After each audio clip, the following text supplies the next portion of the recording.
El primer aviso que tuve del Islam fue estando en Tánger con un amigo del instituto.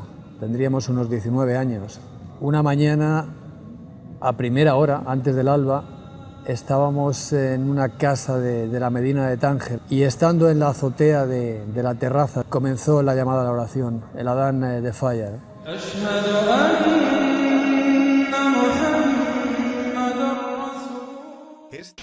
Assalamu alaikum wa rahmatullahi wa barakatuh. Bienvenidos a un nuevo capítulo de ¿Por qué mi vida cambió? Hoy vamos a conocer la vida y conversión al Islam de Abdel-Nur, nuestro protagonista de hoy, quien recuerda que fue una llamada a la oración lo que despertó su interés por el Islam, marcando un antes y un después en su vida. Pero, ¿qué pasó? Se nos ocurrió a un amigo y a mí, simplemente por espíritu aventurero, bajar a Marruecos, a Tánger, y comprar artesanía y volver a España a venderla y costearnos pues una especie como de viaje vacacional y para conocer un poco el mundo, ¿no? De repente yo lo escuché por primera vez, ¿no? Aunque ya lo había debido de oír anteriormente estando en Marruecos, no lo había escuchado realmente hasta ese momento en que verdaderamente me tocó. Es como que de repente me sentí aludido, me llegó dentro, ¿no? Abdel-Nur lleva en el Islam más de 30 años. Ya desde muy pequeño buscaba la lógica y el sentido de las cosas. Mi primer contacto con la ideología izquierdista, de izquierdas, fue pues en el instituto de bachillerato, ¿no? Donde había una verdadera efervescencia, ¿no? de jóvenes que pertenecían a toda clase de grupos de izquierdas, ¿no? Venía motivado por una inquietud ya de carácter espiritual e intelectual, porque ya desde muy joven me había sentido motivado con lecturas de Hermann Hesse, de la vida de Siddhartha, Logo Estepario, Demian, un anhelo por encontrar una expresión vital que reuniera intensidad, autenticidad y que no tuviera nada que ver con el formalismo banal y superficial de la vida. Este activismo, promovido por su sentido de la ética y la justicia, fue lo que hizo comenzar una búsqueda de algo más, y cabe destacar que no lo tuvo nada fácil. Y con 15 años comencé a militar en una organización totalmente clandestina, ilegal.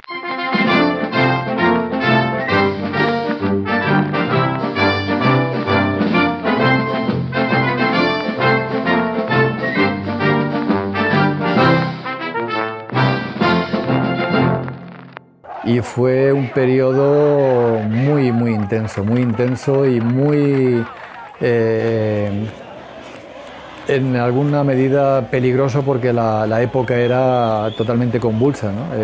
Ahora se habla de la transición como un periodo suave incluso, ¿no? O como un periodo idílico, ¿no? Pero la realidad de aquellos tiempos fue que en la calle había muertos, en la calle había tiros, en la calle había todo tipo de confrontaciones, en algunos casos muy violentas, ¿no? Con el andar del tiempo, la transición española desembocó en una democracia neoliberal que nada tenía que ver con los ideales de Abdel-Nur. Tante es la aprobación de una ley básica como la que hoy es sancionado y que constituye el marco jurídico de nuestra vida en común.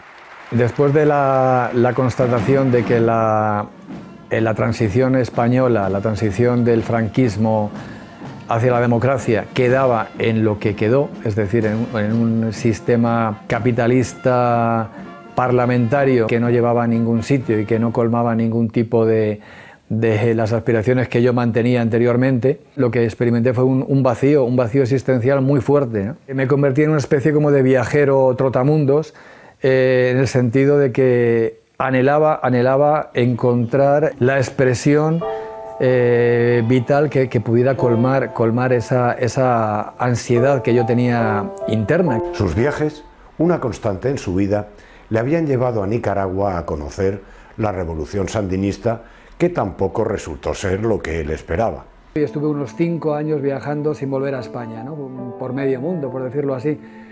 Me fui a Nicaragua, era la época en la que habían triunfado los sandinistas. Cuando llegué allí vi lo que había, me decepcionó otra vez más, ¿no? No me gustó, no era lo que yo esperaba, no era el tipo de gente que yo entendía que iban a transformar la sociedad para llegar a algo mucho más elevado y mucho mejor, ¿no? Estuve viajando pues, por Holanda, Francia, Italia, todas las islas del Mediterráneo, Córcega, Cerdeña, Sicilia. Viví en Grecia durante casi 3 años, entre idas y venidas. Estuve en Palestina estuve 7 meses.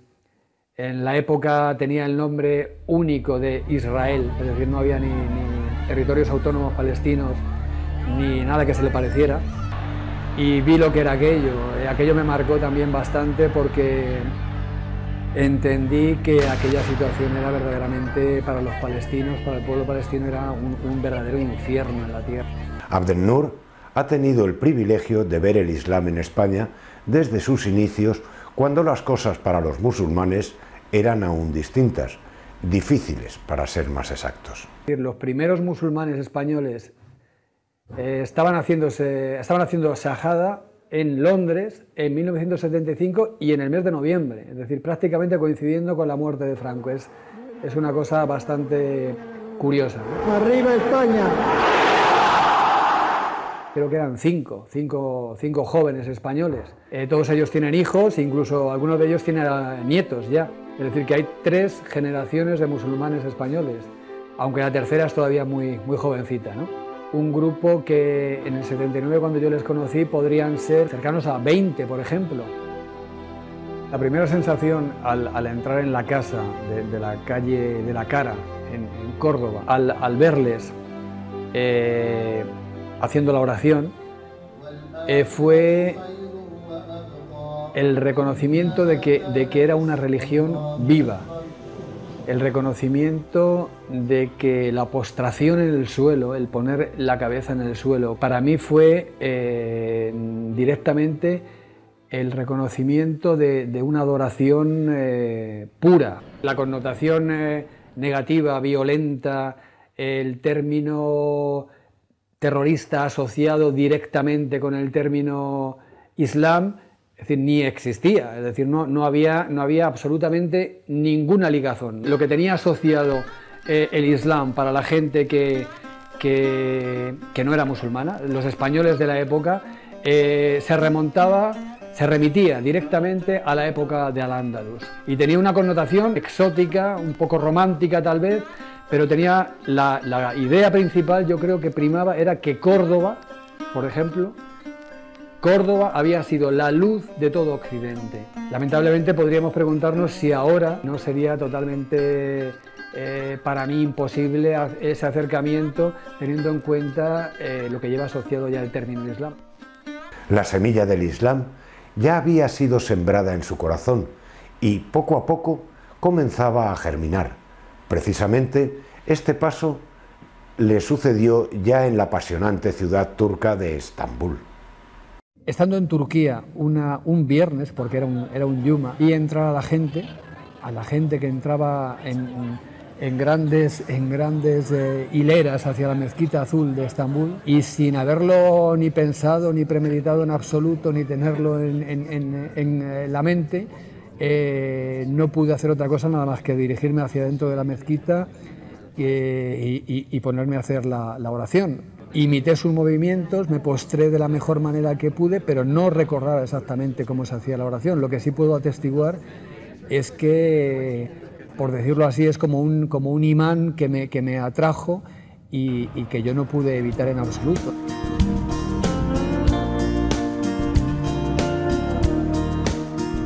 La mezquita no es un templo, la mezquita es un lugar de postración, ¿no? donde el musulmán y la musulmana realizan el acto de sumisión más directo que existe, que es la postración, ¿no?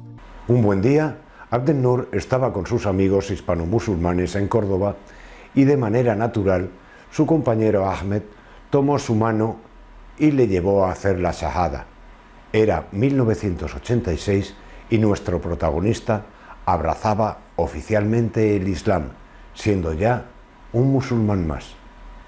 El momento en el que Abdel-Nur se convirtió al Islam ocurrió hace unos 28 años, en el que los musulmanes madrileños de aquel entonces manteníamos reuniones con personas no musulmanas o con otros musulmanes, hablándoles de Islam. Entonces un día Ahmed Abdelhai le dijo a Abdel-Nur que había una reunión de musulmanes en su casa, que si podía que asistiera a ella, y en esa reunión Abdel-Nur nos habló de su amor por Islam, ¿no? De su amor por el profeta, y en un momento dado Ahmed Abdelhai se arrodilló delante de él, le cogió de la mano y le dijo: este es el momento en el que tienes que hacerte musulmán y hacer la shahada. Él ya había tenido contactos con la comunidad de musulmanes en Córdoba y en Granada y vio que esas personas tenían algo especial, ¿no? Algo especial. Y yo me imagino que lo que a él le ocurriría es que lo que él quería era tener eso especial que había visto en esos hombres, también lo quería tener él. Mi experiencia personal a la hora de finalmente hacer la shahada en Madrid y convertirme en un musulmán fue realmente el sentimiento, la sensación verídica de formar parte de una grandísima comunidad mundial que es la umma del Islam. Fue realmente la constatación de que era uno más de ellos, es decir, que formaba parte de la comunidad islámica en realidad, que ya no era un extranjero, un turista. Yo pertenecía a una generación que hay que entender que la familia había llegado a tener una connotación como de algo arcaico, porque implicaba prácticamente esclavitud, dependencia, el concepto de matrimonio incluso también, el concepto de tener hijos, era algo que estaba totalmente devaluado, ¿no? A la hora de ser musulmán, la idea de la familia de repente floreció y tomó vida con una fuerza muy intensa, ¿no? El Islam significó para Abdel-Nur un punto de inflexión en su vida.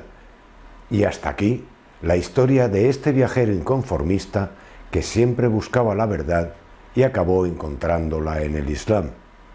Os dejo con un poema que precisamente escribió con motivo del 10º aniversario de la primera mezquita en Granada, que fue construida por musulmanes españoles.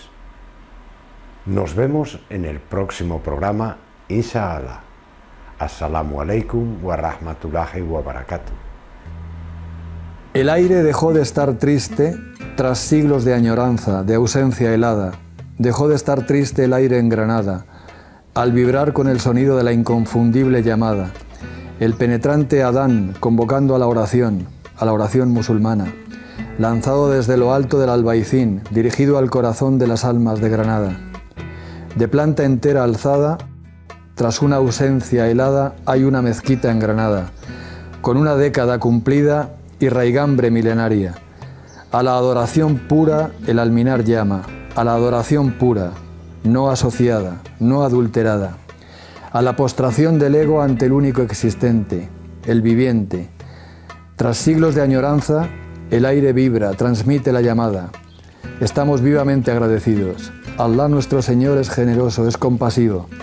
Un corazón en el pecho, la adoración pura y alzada en lo alto, tras siglos de añoranza y ausencia helada, una mezquita en Granada. Alhamdulillah.